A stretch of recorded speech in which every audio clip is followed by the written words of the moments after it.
¿Quién es? Yo, Sorsalito. Carmen, ahí está tu esposo. No, amorcito, pasa nomás. Ay, Diosito, nos encontró mi marido. Yo trabajando, tú traicionándome, y escucha lo que te voy a cantar.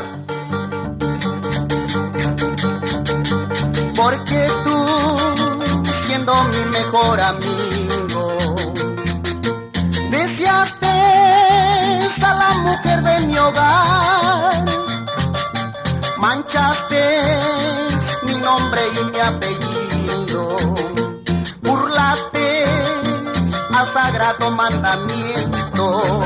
Contesta, traicionero. Y es cierto, cometí un sacrilegio.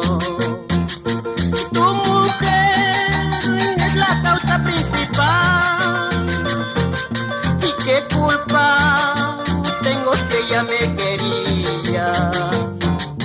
Y me dio todo lo que yo quería. ¿Has visto? Esa mujer tiene un hijo, el fruto de nuestro pequeño amor. Mañana, cuando se muera su madre, quiérelo como al fruto de tu sangre. ¿Qué dices a esto? Y el mundo es ancho, muy engañoso, pero tú me tienes que perdonar.